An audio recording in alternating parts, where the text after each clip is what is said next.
Omanfo bi amma amehunahuna wo a ene na akoba ne se ye ba befawo akọ na ye de wakogina emra no a enye emra a ya hyehye ewo oman Ghana no na ye de wakogina na emom enipa bi aye won hu se won de wo ye empanimfo enu nti wo behwe ese emra won wode ye adwuma won ko a won mra wode ye adwuma no wodi bedi wo na obeye ahweyi ana se obefa san kwan no so na wobeka wano atum wobeka wahye se beye na yedie ana se nkuntu a wo pese ekoso ewo oman Ghana mu so bibi ekobone na wo pese wo kasetia na empenifo ehwe no wode ye adwuma a ene na akoba ne se ye ka wano atum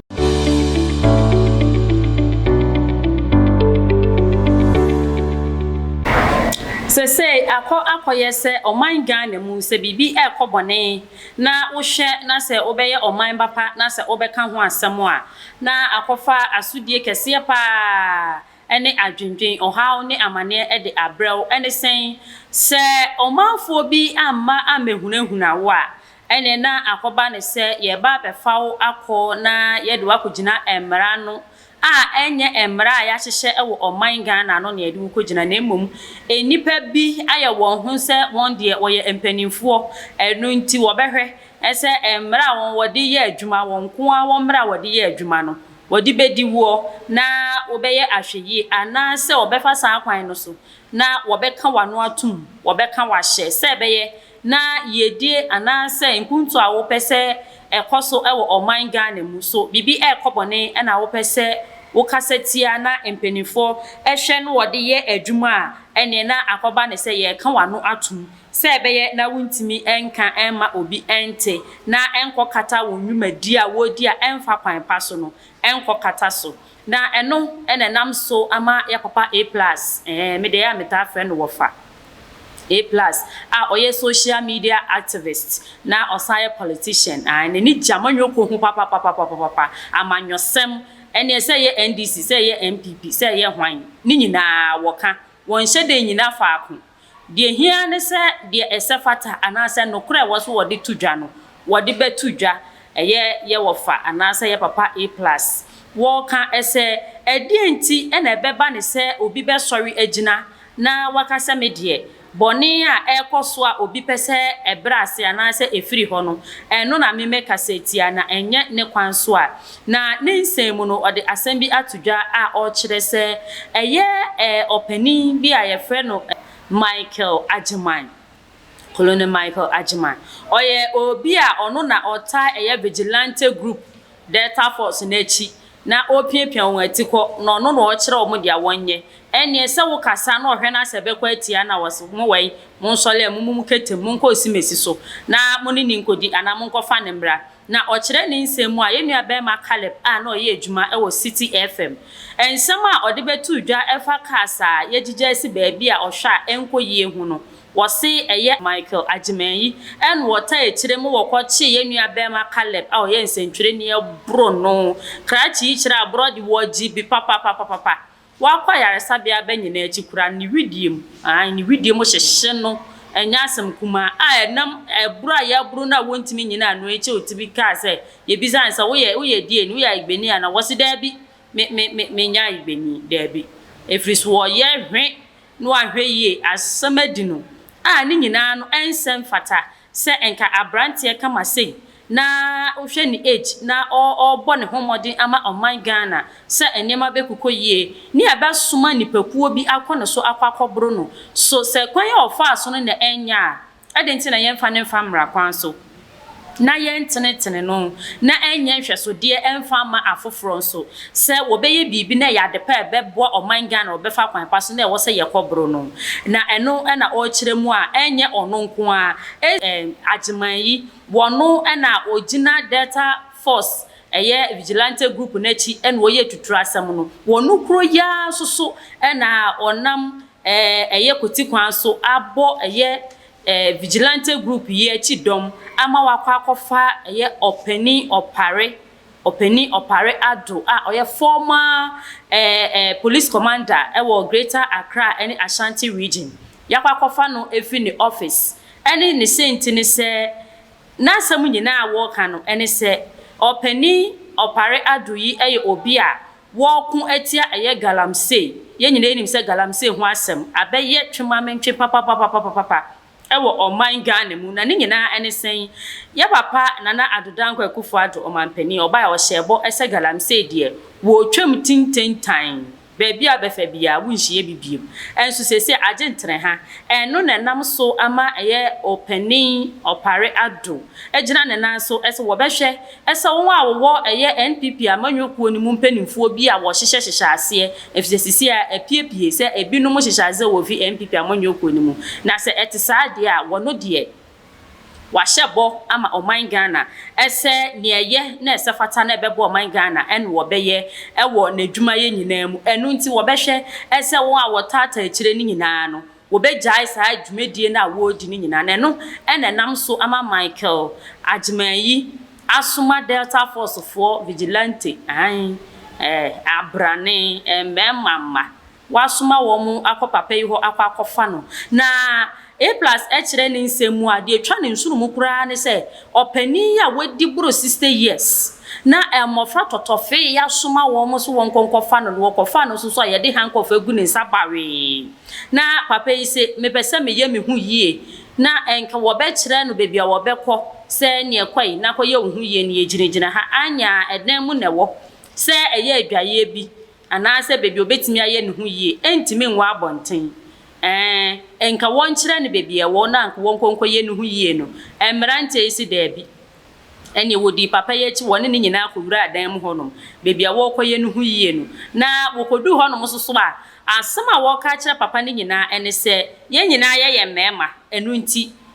sebe yiwu be mai na dwunso hu hia se ye beja wo ana ye be yi ni ato nchen ye gina wo so yiwu be ma na dwunso na eno na A+ se etwa ne nsuru mu kura eno kura ne ade a eye ne ja kese e de kire se pani ne nye obi a wo sha bonya abofra ene wonye obi ansumpo keke onye obi akeke na emofra nkitenketen ebetimi akogina no so ese ye gina wo so se wo bedwane o se die nti obi nim ye gina wo so nti yiwo ho na dwunso Abraham kofo egu ne nsa enti so papa yintimi enye ne hu yi a na emrante no wo beso mu aye aboa no ama na timi aye de opeso ya na ne nyina mu no asema A+ ka ne se opani yi frɛ no ebo na mane eye opare ado frɛ no ka kire no A+ se beye emre tie bi achi a eye Delta Force for no ebefa ni fi office no onyako empanifo bi frɛ no efi State House empanifo bi di kan frɛ no fi State House kire ne se won free office na bibi sei ebekoso eye Delta Force fui wo ba betu ahye ne so pa ba befa no enu nti ebeye a enko won free office na opani no so onim se anamo a wotuo anase de wo ye nyina no eye ne papa mu ana enye bone kwa so nti no wono so entimi enfrɛ fi se no wo hu ne bone a waye a ebeba ne se wo bedwane fi se nipa de ansa na wo bedwane afi mmra no na kyese bone bi ene waye a wusuro se emra bediw ena be mu wadwane na wono wonye bone bia na wonim se ne niam a woye na namo a wotuo nyina ye pepepe a ebeboa oman Ghana de na akoye se fra wo frɛ no efi State House empanifo ni bi frɛ ne so wo mfi office na akoye na adwemu na kakra a enam so wo de tena hwa ma ye vigilante foi eba ebeto share no so a wo pagya no ede ne koye na eno na A+ bisa se so Ghana a ye nyina ye nim no enu ni ana NPP amanyɔkuo a ye nim no enu ni ana a empanifo yi eba wo hyehyehyehyebo ye mpese ye nye sei de ebekɔ eti oman Ghana ye bone kwan so ni ye ka de kyechi ye re se wo de wo ba sane me nyina enkoso na eno wo bisa se enu nti MPP amanyɔkuo a ye nim no enu ni ana na omanpani Nana Adodankwa Akufo-Addo ne Ghana fellow Ghanaians ne Ghana no enu ni ana na se ekoba se opani bi anase obi beka no kre dia enko yie obi de beto ho se ebeboa na ebetu ho anamompa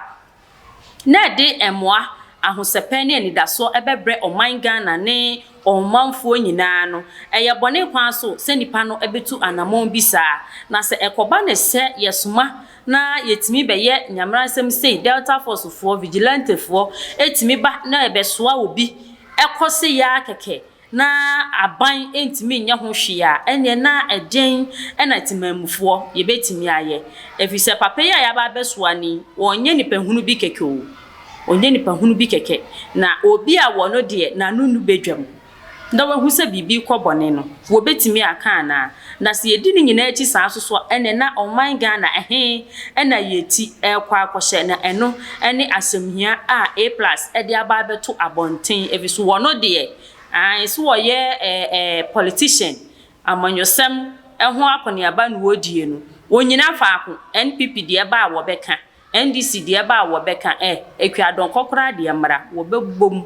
de hia ene se bebia ewo se eda no wono A+ o hwe kwan se ewo se hwa na eda enunti na sembisa a wode tudwa ese Ghana eni ana na adudankwa ekofo ado wo Ghana wo ba se wo ba beye no wo ba be siesie no enu ni ana efise eni hu kwan ese enyema bi sei ana ensem bi sei ekoso wo man Ghana mu na aban ebeyi nani ato nchen efise ye security forces bebre e wo man Ghana mu aposifo wo ho asojafo wo ho afoforo sososo wo ho enti se empo opani bibi na waya enti nkiye ntimi nsuma aposifo na abi anasa security agencies foforo bi a wo hye abayase no wonkonkofa na so wo the vigilante fuwe impo ena bekwa kofa na etimi du mpempenso bi se opani a wonya abofra na obepeso obeye ne huye na mrante wa nkitenkete obetimi awo wonsa ne yamumma wo bekwa ko gina na soso opani ni monyamfo sei wonyi ne ho na mrante we yetwa ne ho ehye wonhwe se eye efata na enunti aban penimfo mu nsore na de ensen fata ekoso wo man Ghana mu de ekuti amra de ema oman Ghana emfa ne tuma penfra no munsom na enema nyina enkototin sebeye na oman Ghana ebenya ginabie pa munua ba ma me da ko a ensemi ena me de besom mu abene nyina ma remfi ese obe subscribe like na share sene ebeye a unue bi nso ebenya authentic news a ekoso ewo Attention TV no ahwe na ansa na no mamema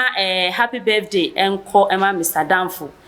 wabusua wo ma ene wo ye ma me da ko a me se me ma awoda pa me am twetwomtwo nyame enhia me da se wo jebre na wo hwe me